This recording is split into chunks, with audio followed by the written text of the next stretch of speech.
বড়াকড়া সোনার দোকানে মালিকের স্কুটি থেকে প্রায় 200 গ্রাম সোনা চুরি। অভিযোগ ফাঁড়িতে।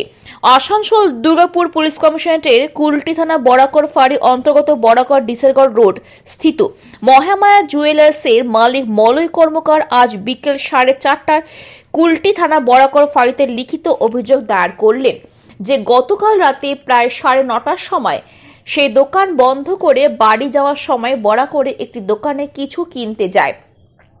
সেই সময় তার স্কুটিতে একটি ব্যাগে তার দোকানে সোনা রাখা ছিল। তারপর হঠাৎ দেখে তার স্কুটি থেকে ব্যাগ চুরি হয়ে গিয়েছে। এরপর আজ এই চুরির ঘটনায় লিখিত অভিযোগ দায়ের করা হয় বড়াকড় ফাঁড়িতে। स्कूटी में माल हम डिक्की में घुसा था। अच्छा, डिक्की में घुसा के फिर दुकान चलते हम गुरानो गया। गुरानो स्टोर से तो पानोटी खरीदने गया। पानोटी खरीदने के उतरने टाइम शायद डिक्की का सीट लगा नहीं, तो उसमें अंदर मेरा बैग था। तो घर में आके देखा बैग नहीं है। फिर हम दुकान में गया, तो अभी फुटेज में देखा था बैग गुरानो से वहाँ से निकल गया।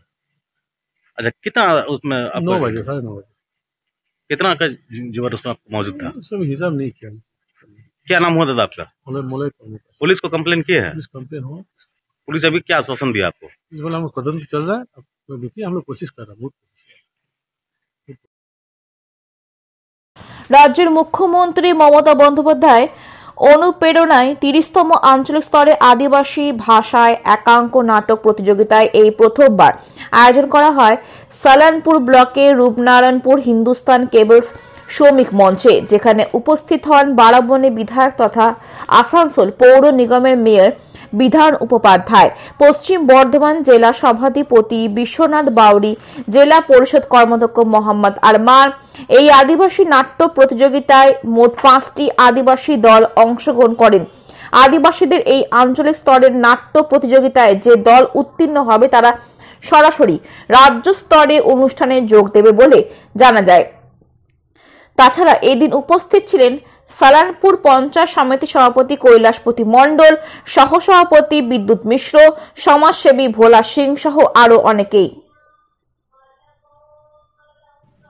বারাবণী বিধানসভার সালানপুর ব্লকের রূপনারায়ণপুর গ্রাম পঞ্চায়েতের অন্তর্গত নান্দনিক হলে রাজ্যের মুখ্যমন্ত্রী মমতা বন্দ্যোপাধ্যায়ের ঐকান্তিক উদ্যোগে 37টি পরিষেবা নিয়ে অনুষ্ঠিত নবম পর্যায়ে দুয়ারে সরকার শিবিরে পরিদর্শন করলেন বারাবণী বিধায়ক তথা আসানসোল পৌর নিগমের মেয়র বিধান উপাধ্যায়।